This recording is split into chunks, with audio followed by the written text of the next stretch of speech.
I'm speaking out because there are people suffering in silence right now. And if I was going to suffer to the extent that you're aware of, I didn't want to do it silently anymore. A man no longer silent about allegations of sexual assault involving his own mother and the paternity case that he has now filed. Now, he told police his mother repeatedly sexually assaulted him when he was a child.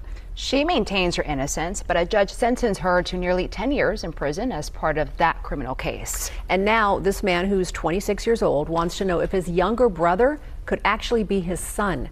He reached out to 8 News Now investigator David Charnes, and David, he really wants to get his message out about it. Right, and that message is that men are survivors too, right? We looked at the data, and nearly half of all men will report some form of sexual assault or harassment in their lifetimes. Logan Gifford says his life is full of other people's consequences. That pain, he says, will never fully go away, and now he hopes to get help answering one big question.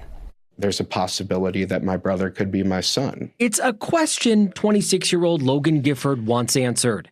Is his younger brother, conceived around the same time he told police his mother sexually assaulted him, actually his? I'm still directly involved in the mess that has been left to me. Gifford telling police that mess began when he was 10 and lasted for 7 years. Prosecutors charging Doreen Gifford with sexual assault and incest. She maintained her innocence and took an Alford plea on charges including attempted sexual assault, meaning she did not admit guilt but believed prosecutors could sway a jury to convict her. Sending her to prison was halfway vindicating because I thought the largest problem of my life was originally dealt with. Logan Gifford, the oldest of 4, says with his mother in prison, he was left to raise one of his younger brothers born with cognitive disabilities.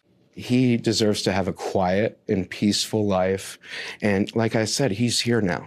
And he and I didn't ask for any of this. That's led to a paternity case, asking a judge to order an advanced test to determine who is that boy's father. And if it comes back negative, I'm still filing for custody, because that doesn't change, the obligation that I have to him now. Now, for Gifford, working on political campaigns, getting married, and having children. But he says getting here wasn't easy. I really wound up having to make a lot of critical decisions at a very early age because I was looking at the impact that it would have had on my siblings. Now, he thinks one of those siblings could actually be his son and hopes to finally get an answer. And it's ugly and visceral, but it doesn't change the fact that it needed to be done.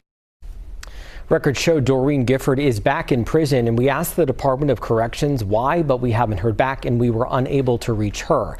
Before her sentencing nearly a decade ago, her attorney maintained her innocence and said Logan, remember a child at the time, had ample opportunity to report those allegations. Now, as an adult, Logan says that kind of statement shows how the system is failing young men like him.